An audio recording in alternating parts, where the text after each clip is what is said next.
রাত যত গভীর হয় পৃথিবীর কিছু শব্দ তত স্পষ্ট হয়ে ওঠে। বাতাসের শব্দ, পুরনো দরজার কড়িকাঠের শব্দ, দূরের কুকুরের হাহাকার। কিন্তু এমন কিছু শব্দ আছে যা মানুষের শোনার কথা নয়। সেগুলো আসে মাটির নিচ থেকে, কফিনের ভেতর থেকে। আর একবার যদি সেই শব্দ তোমার নাম ধরে ডাকে, তাহলে আর ফিরে আসার পথ থাকে না।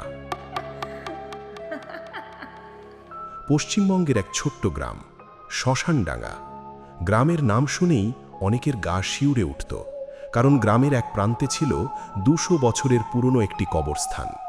স্থানীয়রা বলতো সূর্য ডোবার পর সেখানে কেউ যায় না, বিশেষ করে উত্তর দিকের শেষ সারির কবরগুলোর কাছে। সেখানে নাকি রাতের বেলা ফিসফিসানি শোনা যায়। অনেকেই শুনেছে, কেউ বলেনি, কারণ যারা বলেছিল তারা পরে অদ্ভুতভাবে মারা গিয়েছিল। গ্রামে সদ্য এসেছে এক স্কুল শিক্ষক, নাম অরিন্দম, বয়স 30। শহর থেকে বদলি হয়ে এসেছে। সে এসব ভূতের গল্পে বিশ্বাস করত না, গ্রামের লোকদের কুসংস্কার বলে উড়িয়ে দিত। একদিন স্কুল ছুটির পর সে চায়ের দোকানে বসেছিল। সেখানে বৃদ্ধ নরেন কাকা বললেন, মাস্টার মশাই, সন্ধ্যের পরে কবরস্থানের দিকে যাবেন না। অরিন্দম হেসে বলল, ভূত ধরবে নাকি? নরেন কাকা হাসলেন না, বরং মুখটা ফ্যাকাশে হয়ে গেল। ভূত হলে সমস্যা ছিল না, ওখানে অন্য কিছু আছে। সেদিন রাতে অরিন্দম বাড়ি ফিরছিল। হঠাৎ তার শর্টকাট পথে যেতে ইচ্ছে হলো। সেই পথ কবরস্থানের পাশ দিয়ে গেছে। আকাশে চাঁদ নেই, শুধু কুয়াশা, চারপাশে অদ্ভুত নিস্তব্ধতা। হাঁটতে হাঁটতে সে হঠাৎ শুনল, অরিন্দম। সে থেমে গেল, চারদিকে তাকালো, কেউ নেই। আবার হাঁটতে শুরু করল। 10 সেকেন্ড পরে আবার শব্দ, এবার আরও কাছে, অরিন্দম, শোনো। তার বুকের ভেতরটা কেঁপে উঠল। এত রাতে তার নাম কে ডাকছে? কণ্ঠস্বরটা যেন মাটির নিচ থেকে আসছে। সে সাহস করে এগিয়ে গেল, কবরগুলোর মাঝখানে দাঁড়িয়ে শুনতে লাগলো। তখনই দেখতে পেল একটি পুরনো কফিন। মাটি ফেটে তার এক কোণা বেরিয়ে এসেছে, আর সেখান থেকেই শব্দটা আসছে, আমাকে বের করো। অরিন্দলের গা কাঁটা দিয়ে উঠল। সে দৌড়ে বাড়ি ফিরে গেল।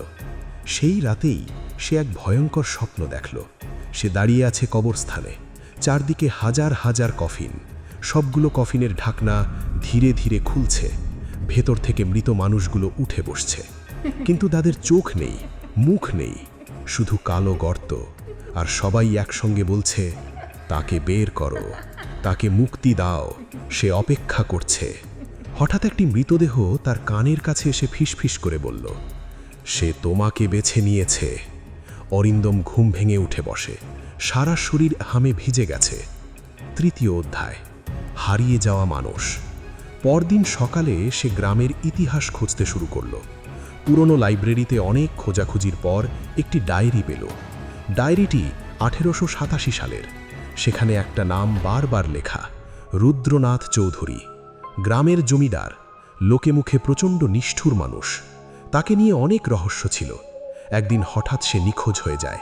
কোনো মৃতদেহ পাওয়া যায়নি, কোনো কবরও নেই। ডায়েরির শেষ পাতায় লেখা ছিল, আমরা তাকে জীবন্ত কফিনবন্দি করেছি। অরিন্দমের বুকের ভেতরটা ঠান্ডা হয়ে গেল। আরও নিচে লেখা, যদি সে ফিরে আসে, মৃত্যু আমাদের সবাইকে খুঁজে নেবে। সেই রাতেই আবার শব্দ, এবার বাড়ির জানালার বাইরে, অরিন্দম, আমি অপেক্ষা করছি। সে জানালার পর্দা সরিয়ে দেখল, কেউ নেই, কিন্তু মাটিতে ভেজা কাদা দিয়ে লেখা, উত্তর দিকের কবর। সারা রাত ঘুম এলো না। পরদিন সন্ধ্যায় সে আবার কবরস্থানে গেল। যে কফিনটি বেরিয়েছিল সেটার কাছে দাঁড়ালো। হঠাৎ ভেতর থেকে শব্দ, কেউ যেন ভেতর থেকে কফিনে আঘাত করছে। তারপর ফিসফিসানি, আমাকে বের করো। কৌতূহল ধীরে ধীরে ভয়ের ওপর জয় লাভ করল। অরিন্দম কোদাল নিয়ে এলো, মাটি খুঁড়তে শুরু করল। 1 ঘন্টা, 2 ঘন্টা, অবশেষে পুরো কফিন বেরিয়ে এলো। কাঠ কালো হয়ে গেছে, কিন্তু অদ্ভুতভাবে অক্ষত। কফিনের ঢাকনায় লেখা, রুদ্রনাথ। অরিন্দমের হাত কাঁপছিল, তবুও সে ঢাকনা খুলল। ভিতরে কিচ্ছু নেই, শুধু এক টুকরো আয়না আর একটি কাগজ। কাগজে লেখা, এখন তুমি আমার জায়গায়। হঠাৎ চারপাশের বাতাস জমে গেল, মাটি কাঁপতে লাগল, দূরে কোথাও শত শত মানুষের কান্নার শব্দ শোনা গেল। অরিন্দম বুঝতে পারল না কি হচ্ছে, কিন্তু পরদিন থেকে গ্রামের মানুষ হারাতে শুরু করল। প্রথমে একজন, তারপর দুজন, তারপর 5 জন। কেউ আর ফিরে আসলো না। রাতে গ্রাম জুড়ে ফিসফিসানি শোনা যেতে লাগল, প্রত্যেকের নাম ধরে ডাকা। যে উত্তর দিত সে পরদিন নিখোঁজ হয়ে যেত। গ্রাম জুড়ে আতঙ্ক ছড়িয়ে পড়ল। লোকজন ঘরের দরজা বন্ধ করে বসে থাকত, কিন্তু শব্দ থামত না, কারণ ফিসফিসানি দরজা দিয়ে আসে না, সে আসে মাথার ভেতর। নরেন কাকা অবশেষে সত্য বললেন, রুদ্রনাথ মানুষ ছিল না। অরিন্দম অবাক হয়ে গেল। মানে? সে মৃতদের সঙ্গে কথা বলতে পারত। এক সময় সে আরও শক্তি চেয়েছিল, এক নিষিদ্ধ তন্ত্র সাধনা করেছিল। তারপর সে আর মানুষ থাকেনি। গ্রামের লোকেরা তাকে জীবন্ত কফিনবন্দি করেছিল, কিন্তু হত্যা করতে পারেনি, কারণ তার আত্মা কফিনের সঙ্গে বাঁধা ছিল। যে কফিন খুলবে, অভিশাপ তার ওপর চলে যাবে। অরিন্দম বুঝতে পারল সে নিজেই রুদ্রনাথকে মুক্তি দিয়েছে। সেই রাতে অরিন্দম আবার কবরস্থানে গেল। সে অভিশাপ শেষ করতে চায়। মধ্যরাত, কুয়াশা, শত শত কবর। হঠাৎ সব কবর একসঙ্গে কাঁপতে শুরু করল। 1টি কবর, 2টি কবর, 10টি কবর, 100টি কবর। মাটি ফেটে যেতে লাগলো, কফিনগুলো বেরিয়ে আসতে লাগলো, আর প্রতিটি কফিনের ভেতর থেকে একই ফিসফিসানি, সে ফিরে এসেছে, সে ফিরে এসেছে।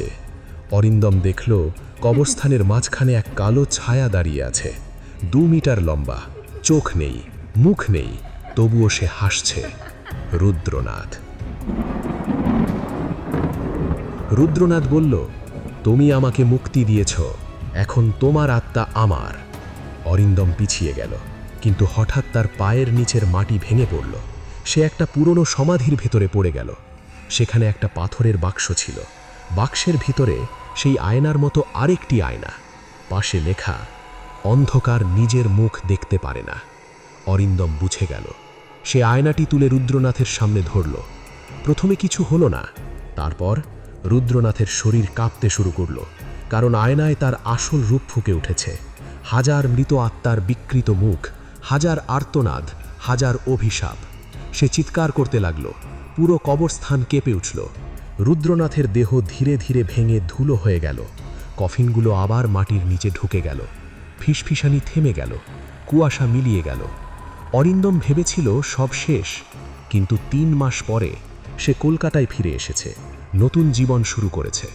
এক রাতে ঘুম ভাঙল, কারণ সে একটা শব্দ শুনেছে, খুব পরিচিত একটা শব্দ, ফিসফিসানি, তার কানের কাছে। অরিন্দম। সে ধীরে ধীরে ঘুরে দাঁড়ালো। বিছানার নিচ থেকে একটি পুরনো কাঠের কফিনের ঢাকনা বেরিয়ে আছে, আর অন্ধকারের ভেতর থেকে আবার সেই কণ্ঠস্বর, আমাকে বের করো।